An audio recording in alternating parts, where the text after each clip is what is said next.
আমরা খ্রিস্টান আর মুসলিমরা বিশ্বাস করি যে যিশু আরেকবার আসবেন। যিশু তখন তাদের বলবেন, এটা কিভাবে বলবেন যে মোহাম্মদ হলেন শেষ নবী?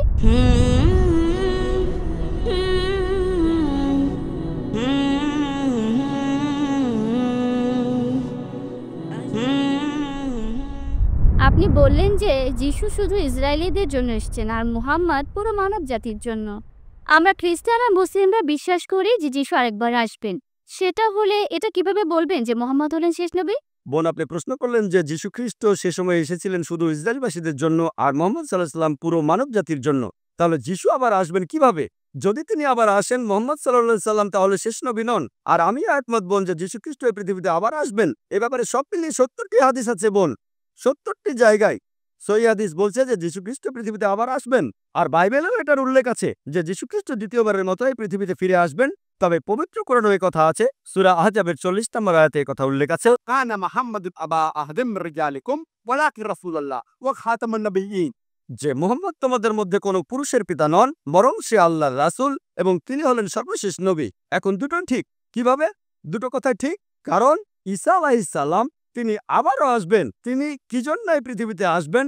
তিনি একমাত্র নবী যাকে আল্লাহ জীবন্ত তুলে নিয়েছেন। আল্লাহ সুবহানাহু ওয়া তাআলা তার কোন রাসূলকেই জীবন্ত অবস্থায় তুলে নেননি। পবিত্র কোরআনে সূরা নিসার 158 নম্বর আয়াতে উল্লেখ করা হয়েছে যীশু খ্রিস্টকে জীবন্ত অবস্থায় তুলে নেওয়া হয়েছে। 157 নম্বর আয়াত বলছে, ما قتلوا وما صلبوا ولكن شبه لهم। তারা তাকে হত্যা করেনি, ক্রুশবিদ্ধও করেনি, কিন্তু তাদের মধ্যে এমন বিভ্রম সৃষ্টি হয়েছিল। যারা এই বিষয়ে মতভেদ করেছিল তাদের মনেও সংশয় ছিল। إلا اتباع الظن তারা শুধু অনুমানই করতে পারে, وما قتلوه يقينا। এটা নিশ্চিত যে তারা তাকে হত্যা করেনি। 158 নম্বর আয়াত বলছে যে আল্লাহ সুবহানাহু ওয়া তাআলা তাকে নিজের কাছে নিয়ে গেছেন। আমরা মানি যিশু মারা যাননি। এমনকি বাইবেলও বলে যিশু খ্রিস্ট জীবিত ছিলেন। হাদিসও এই কথা বলে আর বাইবেলও বলে। তবে আমরা যেটা মানি, আল্লাহ সুবহানাহু ওয়া তাআলা যিশু খ্রিস্টকে নিজের কাছে জীবিত তুলে নিয়েছিলেন, কারণ তিনি হলেন মহান স্রষ্টার একমাত্র প্রেরিত দূত, যার অনুসারীরা ভাবে যে তিনি আসলে ঈশ্বর। আর কোন রাসূল নেই। আদম, নূহ, মুসা, ইব্রাহিম, আইজায়া, ইসহাক, সলোমন, তারা সবাই শান্তিতে থাকুন, এই নবীদের অনুসারীরা কখনো বলেননি যে তাদের নবী নিজেকে ঈশ্বর বলেছেন। একমাত্র যে নবীর অনুসারীরা এটা মানে, এমনকি আজকের দিনেও মানে, তাদের নবী ঈশ্বর, তিনি নবী ঈসা আলাইহিস সালাম। পবিত্র কোরআনে সূরা মাইদার 116 নম্বর আয়াতে উল্লেখ আছে, যিশু বলেছেন, হে আমার ঈশ্বর, আমার প্রভু, আপনি সাক্ষী থাকুন, আমি কখনোই বলিনি আমার উপাসনা করো, বরং আমি বলেছি আবুদুল্লাহ, আল্লাহর উপাসনা করো, ربي وربكم। তিনি আমার এবং তোমাদের প্রভু। তাহলে যীশু খ্রিস্ট যখন আবার পৃথিবীতে আসবেন, তার অনুসারীদের এই কথা বলতে, তার তথাকথিত অনুসারীদের যারা বলেন নিজেকে তিনি ঈশ্বর বলেছেন, যে তিনি ঈশ্বর বলেননি। আর যিশু তখন কোন রাসূল হিসেবে আসবেন না, নবুয়ত পাওয়া বন্ধ হয়ে গেছে। তিনি পৃথিবীতে আসবেন, নতুন কোনো নির্দেশ নিয়ে আসবেন না। যিশু খ্রিস্ট ঈশ্বরের কাছ থেকে নতুন কোনো নির্দেশ নিয়ে আসবেন না, কারণ পবিত্র কোরআনে সূরা মাইদার 3 নম্বর আয়াতে উল্লেখ করা হয়েছে, আমি আজ তোমাদের দিন পূর্ণাঙ্গ করলাম।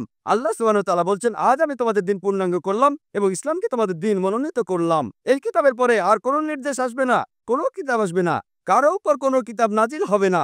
যীশু খ্রিস্ট যখন পৃথিবীতে দ্বিতীয়বার আসবেন, তিনি আসবেন হযরত মুহাম্মদ সাল্লাল্লাহু আলাইহি সাল্লামের উম্মত হিসেবে, শেষ নবীজির উম্মত হিসেবে। আগেও তিনি মুসলিম ছিলেন, পরেও তিনি মুসলিম থাকবেন। তিনি ঈশ্বরের নতুন নির্দেশ আনবেন না। আর একই কথা আছে বাইবেলে, গসপেল বলছে, যিশু দ্বিতীয়বার আসলে খ্রিস্টানরা তাকে বলবে, হে প্রভু, হে প্রভু, আমরা কি তোমার নামে বিস্ময়কর কাজ করিনি? যিশু দ্বিতীয়বার আসলে আপনারা জানেন তারা অনেক বিস্ময়কর কাজ করেছে।